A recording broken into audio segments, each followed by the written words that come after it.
I was hearing you about my video and you see be very, very important. Like video na share mode. Yabua Ajakum Francis, I'm coming to speak on my local language, okay? Yabua Ajakum Francis. Matamo Bubu woman said,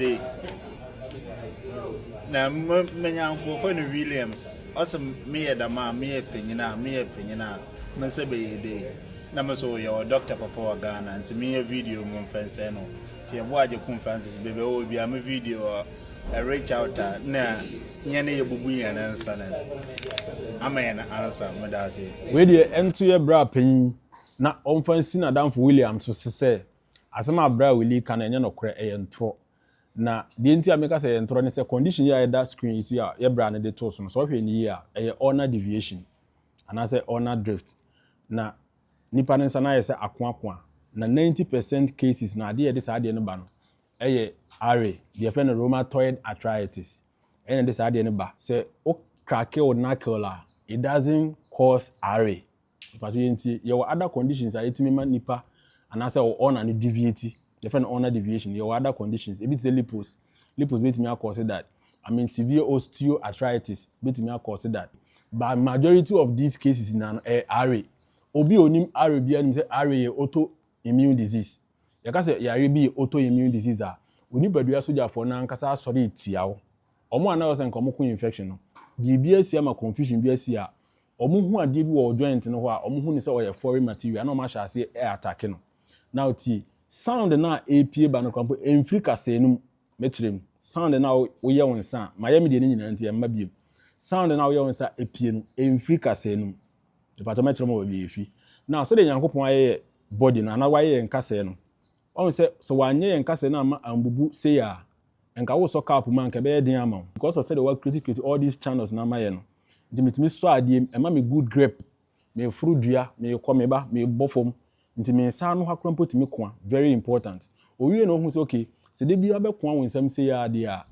ya anye bibi amfa ho problem beba nti se kase bia wo ho a so wawe akokɔ nam da kase na wo ho a ebe si kase na nim no bo se ho ye smooth ho ye gragra your friend cartilage na cartilage cells na wona form chondrocytes cartilage inside blood vessels enim nti omunye blood supply wo hefa omunye free fluid bi e wo ho bo se nsuo trotro bi wo every synovial fluid sa synovial fluid nimu na omunya supply of oxygen other nutrients na omuni padua na ehia no omunya free o de no atu tim de anhwe obi crack ne knuckle so wahwa umia there's that release of pressure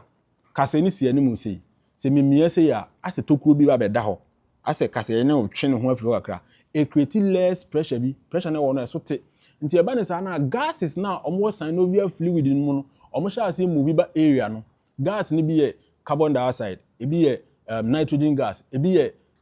oxygen these gases no collide inside no ombe share inside wo no e na create sound no na me kan obi di match say ye bo ye miniminim no kre ne say opa ye onsa na me de onse emba bi nkoma ya amani nyina eko say kase na senka me ye besen aba because gas na ba form a bubble it will take 15 minutes for the bubble to pop and go back and sasen aba the part sound no free bubble na air pop you know gas is ever be collide no mo ba be shia no mo ba be form no and they created that sound no but it takes like 15 to 20 minutes for the gas is now born to diffuse back to the synovial fluid and anything na o crack e won sane we ya wontimi san nye biem age se be 15 na 20 minutes bi aba ansa what me ayesa enti saadi we enkose RA enkose rheumatoid arthritis now yensua niam a etimi cause RA niam we na etimi de RA ya me kan ba enti tie na bo ho ban wo a wonom dot wonim cigarette nom mfie ni twam 30 ekwa kosisti a afi wo synovium ho no woni padua so jafo ni immune system mo confused as to whether wo synovium no eye wo de ana ye yare bi na aba nti omo attack no patonye obi a o bani padodo na ebio esa ye hormone nti ma no titiru pa na eta ha omo ye ma me mo nyini no motwam 30 ye ko 60 no bo se ne sana sha ase chacha because ye ma me moduru omo menopause stage na hormones ne sha ase dane wo momu nti eno so timi cause problem e say na persistent infection obi ho a osua onya infection wa mana adua nkose ba be duru ba bi no ekwa kodudu wa apos na ebe ma synovium no ebe yet se foreign material ma o immune cells no nipa dua so ya for no eno so betime mo ma fight no ɛna last but not the least silica dust ɔmo mo yɛ adwuma wɔ industries yɛ adwuma wɔ mining area saa dust na ɛwɔ those areas no wura mu kɛse kyɛ different silica dust no wura mu kɛse kyɛ it means start inflammation in your joints a ɛbɛma wɔ nipadua so diafo na akɔ attack those areas no ama akɔ sew area yɛ di ho nkɔmɔ yi nti nyɛ sɛ obi bubu ne nsa se ya na de saa deɛ no ɛba ɔmo mbɔ me chi do ma metimi di adesua we bro ɛda mela herba fo ɛna bɔ me chi do me pa cho wo de ne malaria typhoid related problem Mr. Daniel Mela ɛna ɛsɛ ne nyina wɔ Ghana wo mfie no bro 16 wo nya pinfo kɔ herba store na sɛ pharmacy bia na kɔ pɛ bi pharmacy for nso mo pɛ ndodo ma frɛ numbers na ɔmo fa bi mbram ade pa na yɛbɔ ho dawuro ade pa na yɛbɔ a ɛka ho asɛm Legacy Life Choice International the mushroom na on the audit yare